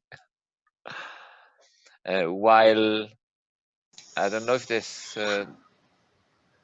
Martin? Yes, please. Ah, hello, Dirk. Yes. Well, we already said when a small projects are implemented inside a small project fund, then there is an obligation that the small projects below 100,000 ERDF support have to be implemented via one of the three forms of simplified cost options. And the preferred option would be a lump sum. So there is no opting out. Opting out is outside small project fund. And we know that there are some programs that for 1420 they implement small projects, people-to-people projects, in a way that cannot continue like this and be under the small project fund. So as Pascal clearly said, there's a difference between small project funds and people-to-people. You still can have a system of people-to-people or micro projects outside the small project fund tool, but then you don't have the simplification offered in Article 24. You cannot have it both ways. So I know on some German borders, the problem was that they don't have EGTCs or a single cross-border legal body. Now this has opened up in Article 24, so you can run a small project fund with 2 parallel Euro regions, provided that you have a group of people coming from both sides of the border to select the small projects. And the same applies. You can have people-to-people or micro projects, or as the Parliament calls them, projects of limited financial value outside the small project fund tool. But then each micro project is an operation which needs a lead partner, another partner, and where the managing authority has to sign a grant, even if it's for 500 euro. That's their choice. That's fine. But you cannot have a small project outside the small project fund tool and apply the rules of the small project. I mean, that's either or. And this has been well clarified several times. But what was in previous annual conferences the biggest problem, that there are still well, in our view, too many parallel Euro regions. Now you have an opening in the regulation that you can manage small project funds. Thank you very much for raising also this issue, Dirk, because yeah, it's true that the main problem for many of these Euro regions is solved now, but well, there are new questions raising clearly. I hope the explanation was okay for some colleagues. Anyway, someone was insisting in the issue, if we want to address 2 different topics, for instance, on PO2 and PO5, can we do it with the same project fund, or we need to establish 2 different funds?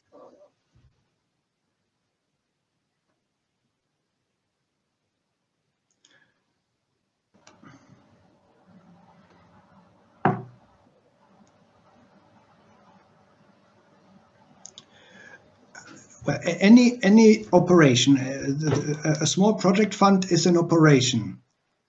Any operation can only be financed under a specific priority.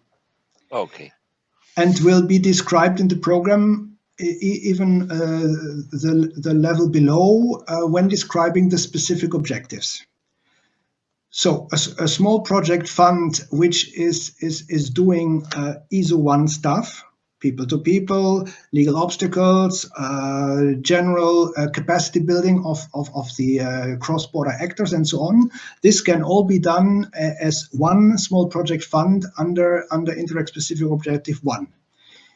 If the same small project fund also is supposed to hand out, as Pascal or Natalie already described, hand out vouchers on environment raising, and the focus is really on PO2 issues, or vouchers for SME cooperation, training, and so on under PO1, then you need a small project fund under each of these priorities.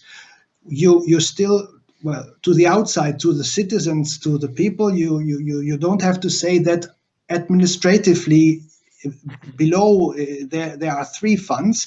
You can still say there is a small project fund managed by an EGTC or 2 EU regions or what I said before, but for the administrative implementation it would be 3 different, and it's then for the program to specify whether each of them would actually spend up to 20% on management fees or not.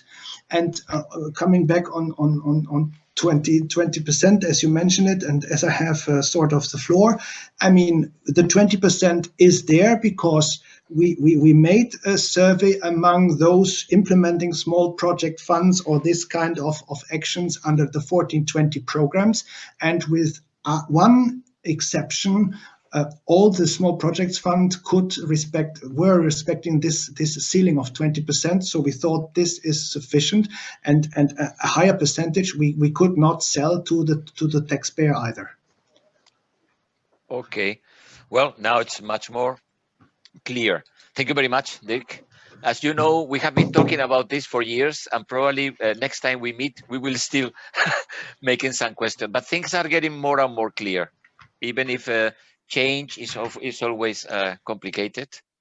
We appreciate very much your willingness to to give answers all the time. I think we are, well, in general, with the border focal point, we are really happy. Thank you very much. I see that Mr. Alfredo Marini had a question for Wolfgang Petzold, so we should give him the floor now.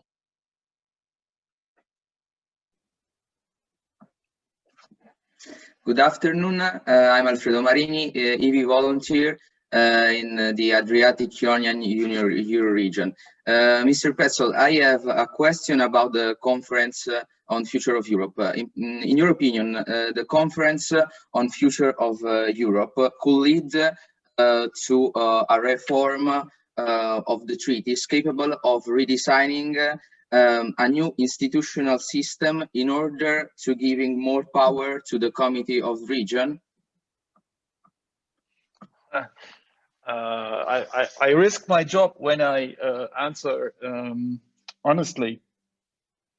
I think, first of all, the treaty option, the convention option is an option. Yeah?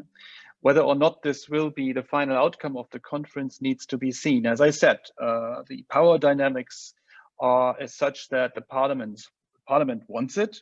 Logically, the parliament can only win. The commission is at the side of the parliament, maybe a bit more than it is at the side of the council. And as I described, the council is kind of lukewarm. Will this lead to more powers to the Committee of the Regions, an advisory body like the Economic and Social Committee, or will the Committee of the Regions and the Economic and Social Committee be absorbed in a government or governance structure that will look completely different?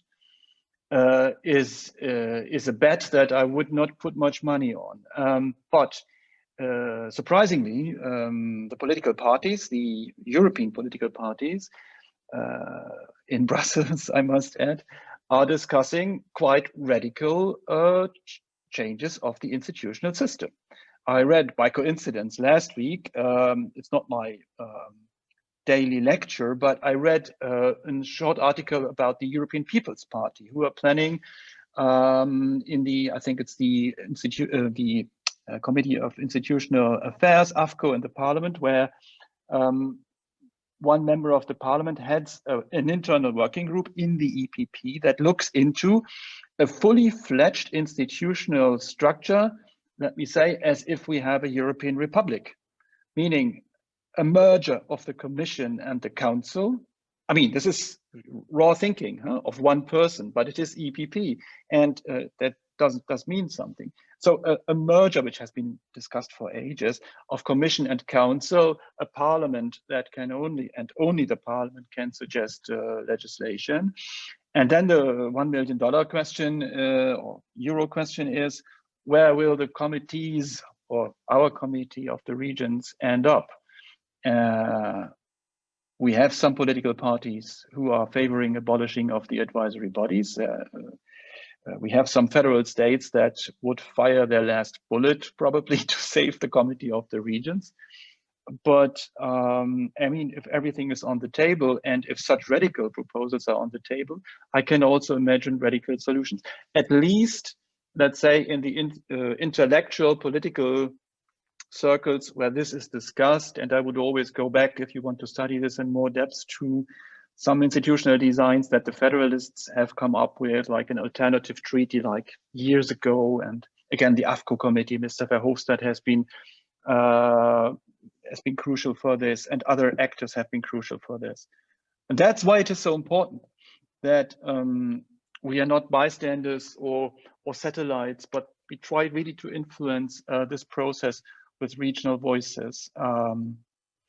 Also in the committee, and that's the last thought, maybe there have been different design options, to say so. One of our former presidents was suggesting a Senate. Whether this is something a la mode, I couldn't tell. But what's absolutely clear, without an institutional image and even more powers, as everybody would say in the committee, I cannot imagine that the European Union would function. And this includes not only border regions, this includes the whole range of regional inequalities, the policies that needed to be rooted more in regional responsibilities and expertise. And so far, I don't think that the voice of regions should go somewhere or should be absorbed, for example, in the parliament. That's as much as I can say without getting fired. Sorry. I think it's a very interesting reflection, because the first thought when we see that all the topics which are discussed, for instance, in the trilogue, we miss the Committee of the Regions, of the voice of local and regional authorities, when all the decisions at the end, even if we talk about subsidiarity, but the decisions are going to be taken at the end of the day by the member states, and especially small decisions on here and there. And we see that the Committee of the Regions could play a role somehow, because you're right. We have cities, we have border regions, maritime regions, mountain, etc. So it's the Committee of the Regions could be the perfect playground, and it's the forum of the subsidiarity, let's say. So anyway, well, I think it's interesting we try to raise this issue every time we meet with institutions. So at the end, perhaps what is missing is member states, but this is another story. Well, I don't see many more questions. So I would ask the speakers if they want to make a final comment, recommendation, or whatever. Mr. Paasch, Ms. Helgesen, Mr. Lamberts, Mr. Boijmans, Mr. Petzold. I don't see. There is. I see one hand. I see one hand. Regio. Well, then you can activate the audio of Regio, please. Nice, Billy Patry. You have to click your mic. Ja. Yeah. Ich möchte mich nur kurz einbringen bezüglich der Small Project Fund beziehungsweise zur 20% Hürde, was die Administration anbelangt. Ich denke, Wörter schaffen Bilder im Kopf, und wenn es hier darum geht, 20% zu benennen im Hinblick auf die Verwaltung, dann glaubt man, es ist hier eine klassische Definition von Verwaltung. Tatsächlich geht es aber bei dieser Art der Arbeit um Unterstützung und Begleitung und um dementsprechende Vor-Ort-Information für diese Kleinprojektträger, die ja meistens oder fast ausschließlich aus den Non-Profit-Reihen kommen oder Non-Government-Organisationen. Es sind Schulen, es sind Vereine, es sind Verbände, die haben es notwendig, hier unterstützt zu werden von der Projektfindung bis zur Projektentwicklung, bis zur Projektdurchführung. Und daher, glaube ich, sollte man aufpassen, dass man sagt, diese 20% aus dem Programm heraus sollten nicht als Verwaltungsbeitrag bezeichnet werden, sondern es sollte als Begleitungsbeitrag hier in das Wording aufgenommen werden. Dann würde das sicherlich besser verstanden werden, und das würde viel besser dem entsprechen, was tatsächlich hier vor Ort von den Kollegen geleistet wird. Danke.